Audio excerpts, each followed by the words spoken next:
हम एथनोमेथोलॉजी यानी कि नरजाति पद्धति शास्त्र की आधारभूत अवधारणाएं करेंगे। और नरजाति पद्धति शास्त्रियों की आधारभूत अवधारणाएं इस उपागम की व्याख्या के अंतर्गत कुछ आधारभूत संबंधों का निर्माण करती हैं। ये संबंध इस उपागम के संदर्भ में प्रयुक्त होते हैं और इनके माध्यम से ही एथनोमेथोलॉजी के विभिन्न आयामों को अर्थयुक्त दृष्टि से समझा जा सकता है। साधारण शब्दों में कहें, यदि हमें एथनोमेथोलॉजी को समझना है तो हमें इससे जुड़ी हुई कुछ आधारभूत अवधारणाओं को समझना होगा। मूलतः इसकी 5 अवधारणाएं हैं जो कि इस प्रकार से हैं। सबसे पहली, जिसको हम इंडेक्सिकलिटी कहेंगे या सूचक अभिव्यक्ति अथवा निर्देशिका कहेंगे, और इसको हम क्रमबद्ध वर्गीकरण भी कह सकते हैं। दूसरा है चिंतनशीलता, जिसे हम रिफ्लेक्सिविटी कहते हैं, और इसको हम कहना चाहें तो व्यवहारिक तर्क संगतता या प्रैक्टिकल सोशियोलॉजिकल रीजनिंग भी कह सकते हैं। इसके बाद है तार्किक विवरण, और उसके बाद है व्यवहारिक समाजशास्त्रीय तर्क प्रैक्टिकल सोशियोलॉजिकल रीजनिंग, और उसके अंत में आता है औपवृत्तियाँ यानी ग्लॉसिंग प्रैक्टिसेस। और ग्लॉसिंग प्रैक्टिसेस के लिए व्यवहारिक शब्दावली को अर्थ प्रदान करने का अभ्यास, उसको हम ग्लॉसिंग प्रैक्टिसेस कहते हैं। ये 5 वे अवधारणाएं हैं जिनके आधार पर हम एथनोमेथोलॉजी को समझ सकते हैं। तो इसमें हम सबसे पहले इंडेक्सिकलिटी की बात करेंगे, यानी कि सूचक अभिव्यक्ति अथवा निर्देशिका। इसको समझना हमारे लिए अनिवार्य है। प्रघटनावादी समाजशास्त्र में स्थिति की विशिष्टता का सिद्धांत अत्यधिक महत्वपूर्ण है। इस सिद्धांत के अंतर्गत सामायिक घटना का निर्माण संदर्भ से जुड़ा हुआ है। कहने का अभिप्राय क्या है? जो भी घटना जिस समय घटित होती है उसके निर्माण में कोई ना कोई संदर्भ अनिवार्य रूप से जुड़ा होता है। गारफिंकल ने इस पद्धति के लिए इस संबोध को आधारभूत माना है। इस धारणा के अनुसार कोई भी विशिष्ट मानवीय घटना किसी सीमा तक स्थित संदर्भ से जुड़ी हुई है, और संदर्भ को समझे बिना हम उस घटना को अर्थपूर्ण ढंग से नहीं समझ सकते। यहाँ पर आपको क्या ध्यान में रखना है कि जब भी एथनोमेथोलॉजी किसी भी सामाजिक घटना का अध्ययन करता है तो वह संदर्भ को महत्व देता है। बिना संदर्भ को समझे हुए हम घटना को या उसके अर्थ को नहीं समझ सकते हैं। तो अतः अर्थ का निर्धारण प्रसंग अथवा संदर्भ से ही होता है। मनुष्य की क्रिया सदैव किसी विशिष्ट स्थिति से उत्पन्न होती है।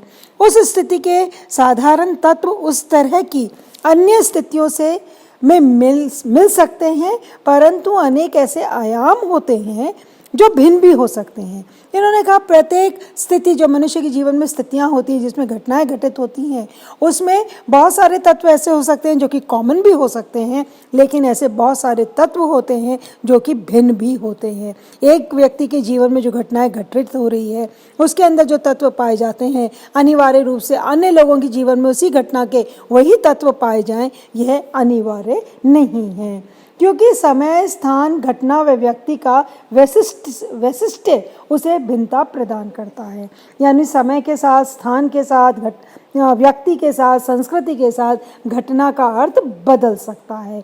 यही उसका संदर्भ है। हम यदि किसी उदाहरण के तौर पर दुर्घटना का होना एक ऐसी घटना है जिसके घटित होने पर मस्तिष्क में बोध बिंब उत्पन्न होता है, जो कि सभी दुर्घटनाओं के सामान्य तत्वों की पहचान से निर्मित होता है। जब भी कोई दुर्घटना घटित होती है, हम बिना सोचे समझे हमारे अंदर एक बोध, एक ज्ञान उत्पन्न होता है, और ये बोध विश्व क्या है? ये हमारे अंदर आसपास जब भी कोई दुर्घटनाएं घटित हुई, उनको जो हमने देखा, उसके जो सामान्य तत्व हैं उसी के द्वारा उसका पहचान निर्मित होता है। लेकिन किसी दुर्घटना में एक ट्रक व कार भिड़ जाते हैं, तो किसी में ट्रक व स्कूटर, कहीं दुर्घटना में सबकी मृत्यु होती है तो कुछ में घायल होते हैं, और कुछ में कुछ भी नहीं होता, केवल व्हीकल खत्म हो जाता है, परंतु व्यक्ति को कोई हानि नहीं पहुंचती। तो दुर्घटना से प्रभावित लोगों की परिस्थितियां भी भिन्न भिन्न होती है। कभी पूरा परिवार ही दुर्घटनाग्रस्त हो, तो कभी परिवार का कोई सदस्य, तो कभी कोई ड्राइवर। पिता की मृत्यु भी हो, पिता की मृत्यु माँ को विधवा बना देती है, बच्चों को अनाथ होने के लिए मजबूर कर देती है। जो कि हर दुर्घटना की स्थिति की विशिष्टता प्रदान करता है। अतः इस प्रघटना को समझने के लिए उस स्थिति के संदर्भगत तत्वों को जानना आवश्यक है। जैसे वो दुर्घटना में क्या मृत्यु हो जाती है, किसकी मृत्यु हुई, मृत्यु होने वाले व्यक्ति का परिवार के साथ में क्या संबंध था, उसकी मृत्यु हो जाने से परिवार पर क्या प्रभाव पड़ेगा, ये व्यक्ति से पर्सन टू पर्सन वैरी करेगा, फैमिली टू फैमिली वैरी करेगा। तो इन्होंने कहा कि जो भी घटनाएं घटित होती हैं ये व्यक्ति विशिष्ट से संबंधित होती हैं और उसी संदर्भ में हमें उस घटना को देखना बहुत जरूरी होता है। उसी संदर्भ में हम देखकर उसको समझ सकते हैं। इसी संदर्भ में हम देखते हैं जो बार हिलर ने सर्वप्रथम भाषा के इस क्रमबद्ध वर्गीकरण को विस्तार से समझने का प्रयास किया। अतः भाषा का अर्थ, जैसा कि हसरल ने कहा, हम तब तक नहीं समझ सकते जब तक हम उस स्थिति वाक्यों के उपयोग करने वाले व्यक्ति के जीवन संवाद के पूर्व संदर्भ को ठीक से नहीं समझ लिए। इसलिए कहा जाता है कि जब तक बातचीत करने वाले लोगों की पृष्ठभूमि का हमें पूरा ज्ञान नहीं होगा तब तक हम उस संवाद का वास्तविक अर्थ नहीं समझ सकते। तो यहाँ पर हम देखते हैं जब इंडेक्सिकलिटी की बात होती है तो घटना के संदर्भ में ही नहीं, भाषा के संदर्भ में भी हमें देखने को मिलता है। निर्देशिका के 3 आधार होते हैं। एक तो स्थितिपरक संदर्भ होता है, एक भाषाई संदर्भ होता है और एक जीवनीगत संदर्भ होता है। तो स्थितिपरक संदर्भ के अंतर्गत व्यक्ति, वस्तु, स्थान व समय महत्वपूर्ण होते हैं। जब हम इंडेक्सिकलिटी या संदर्भ की बात करते हैं तो वहाँ पर 3 बातें हैं। तो पहले में स्थितिपरक संदर्भ की हम बात करते हैं। इसमें क्या बात महत्वपूर्ण है? एक ही व्यक्ति का व्यवहार अलग अलग स्थिति में अलग अलग हो सकता है। अलग अलग व्यक्तियों का व्यवहार एक ही स्थिति में भिन्न भिन्न हो सकता है और साथ ही एक ही बात को लेकर एक व्यक्ति विभिन्न व्यक्तियों से विभिन्न प्रकार की प्रतिक्रिया कर सकता है। यानी इसके अंतर्गत व्यक्ति, वस्तु, स्थान, समय सब महत्वपूर्ण है। एक ही व्यक्ति का व्यवहार अलग अलग स्थितियों में अलग अलग होता है। हमें मालूम है प्रत्येक स्थिति में हमें अलग अलग पद प्राप्त होते हैं, उन्हीं के अनुसार हम अपनी भूमिका का निर्वहन करते हैं। तो एक ही व्यक्ति अलग अलग स्थिति में अलग अलग प्रकार का व्यवहार करता है। अब एक ही स्थिति में अलग अलग व्यक्तियों का व्यवहार अलग अलग हो सकता है। सबके पास सबकी सामाजिक स्थिति एक जैसी है। आप सभी विद्यार्थी हैं, लेकिन सभी विद्यार्थियों का व्यवहार एक जैसा नहीं है। सभी विद्यार्थियों का व्यवहार एक दूसरे से भिन्न होता है। कोई विद्यार्थी ज़्यादा पढ़ाई करता है, कोई कम पढ़ता है, कोई मन लगाकर पढ़ता है, कोई तार्किक होता है, कोई प्रश्न करता है, कोई प्रश्न नहीं करता। यानी विद्यार्थी तो सभी हैं, लेकिन सबका व्यवहार एक ही स्थिति में एक जैसा नहीं होता। इसी प्रकार हम ये देखते हैं कि एक ही व्यक्ति का विभिन्न व्यक्तियों से विभिन्न प्रकार की प्रतिक्रिया होती है, क्योंकि जब पद बदल जाते हैं तो उसी के अनुसार वह अपनी भूमिका का पालन करता है। समय के दृष्टिकोण से भी व्यक्ति के व्यवहार में भिन्नता के आयाम स्पष्ट रूप से दृष्टिगोचर होते हैं। अतः अर्थ स्थितियों से जुड़े हुए हैं। विभिन्न अवसरों पर एक ही वस्तु के विभिन्न अर्थ लगाए जाते हैं। विभिन्न अवसरों पर एक ही वस्तु के विभिन्न अर्थ लगाए जाते हैं। संरचनात्मक प्रकार्यात्मक उपागम स्थिति की विशिष्टता को महत्व नहीं देता, जबकि एथनोमेथोलॉजी सामाजिक यथार्थ को समझने में इसे प्राथमिकता देता है। Situation is very important in ethnomethodology. संरचनात्मक प्रकार्यात्मक सिद्धांत में इसका इतना अधिक महत्व नहीं होता, जिसकी चर्चा हमने कल भी की थी। इस दृष्टिकोण से यह उपागम व्यवहारिक संदर्भ को अर्थ निर्धारण का आवश्यक अंग मानते हैं। अर्थ किसके द्वारा निर्धारण होगा? व्यवहारिक संदर्भ के द्वारा अर्थ का निर्धारण होगा। संदर्भ काल के दृष्टिकोण से अतीत व भविष्य से भी जुड़ा है, केवल वर्तमान से जुड़ा हुआ ऐसा नहीं है। वह ये मानते वर्तमान का निर्माण अतीत पर आधारित है और भविष्य में क्या करना है वह भी वर्तमान को प्रभावित करता है। तो संदर्भ बहुत जरूरी हो जाता है। किसी व्यक्ति के साथ जब हम अंतःक्रिया करते हैं तो हमारे सामने उसके साथ और उसके द्वारा किए गए व्यवहारों की छवि इस तरह उभर कर आती है कि वर्तमान का व्यवहार अतीत में किए गए व्यवहार व भविष्य की अपेक्षाओं से प्रभावित होता है। मनुष्य जब भी कोई अंतःक्रिया करता है तो वह अंतःक्रिया करता वर्तमान में है, लेकिन उसका संबंध वर्तमान से नहीं होता। हमारे द्वारा की गई अंतःक्रिया किसका परिणाम है? हमारे अतीत का परिणाम है। और हम वह अंतःक्रिया क्यों कर रहे हैं? भविष्य को ध्यान में रखते हुए अंतःक्रिया कर रहे हैं। इसलिए समय महत्वपूर्ण हो जाता है। वर्तमान पर हमें अतीत भी दिखाई देता है और वर्तमान के साथ हमें भविष्य भी दिखाई देता है।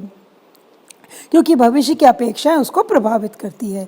किसी के लिए वर्तमान में अच्छा करने की प्रक्रिया अतीत में उसके द्वारा हमारे लिए किए गई अच्छी प्रक्रिया से जुड़ा होता है, और किसी के द्वारा किए हुए बुरे व्यवहार उसी अर्थ में।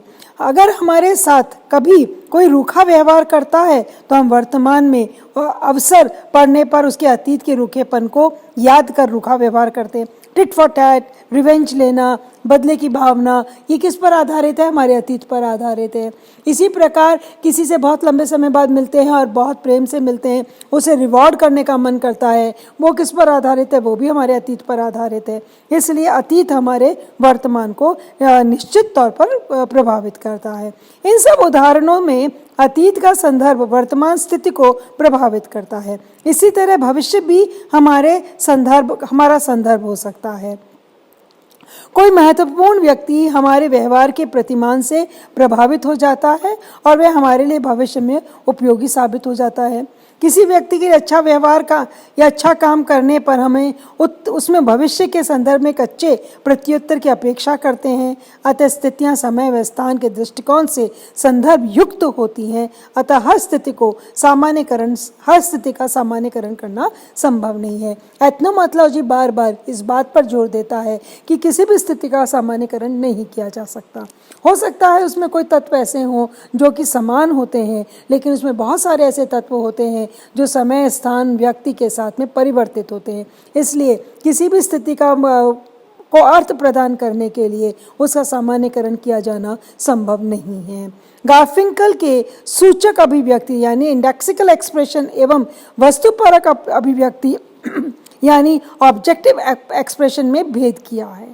सूचक अभिव्यक्ति या इंडेक्सिकल एक्सप्रेशन की जो बात करते हैं, सूचक अभिव्यक्ति वस्तुओं, व्यक्तियों अथवा प्रघटनाओं के विशिष्ट एवं अनन्य विशेषताओं को दर्शाती है, यानी एक व्यक्ति को दूसरे व्यक्ति से भिन्न रखती हैं। ये संदर्भ युक्त होती हैं और उन्हीं में सीमित भी। वस्तुपरक अभिव्यक्ति घटना, व्यक्ति अथवा वस्तु के साधारण तत्वों का उल्लेख करती, जनरलाइज करती हैं। ये संदर्भ युक्त होती हैं। वस्तुपरक अभिव्यक्तियां संरचनात्मक प्रकार्यात्मक उपागम से जुड़ी हैं। सामाजिक यथार्थ को समझने के लिए किसी स्तर पर वस्तुपरक अभिव्यक्तियां महत्वपूर्ण हो सकती हैं। ये प्रघटनाएं वस्तुतियों का सामान्य परिचय कराती हैं और उसकी संरचना का एक ऐसा अमूर्त रूप प्रस्तुत करती हैं जिससे यथार्थ को एक ऐसे स्तर पर समझा जा सकता है जो कि सामान्यगत स्तर पर सही तो हो, लेकिन विशिष्ट स्थितियों में सही होना अनिवार्य नहीं है। तो इन्होंने कहा कि सिचुएशंस के अंदर जो सामान्य करण होता है वो संरचनात्मक प्रकार्यात्मक उपागम की विशेषता है, और ये किसी भी घटना के सामान्य तत्वों को समझने में तो महत्वपूर्ण हो सकती है, लेकिन प्रत्येक घटना की अपनी एक विशिष्टता होती है। उस विशिष्टता को हम इस सामान्य तत्वों के आधार पर नहीं समझ सकते हैं। अब इसी व्याख्यान को कल हम आगे और विस्तार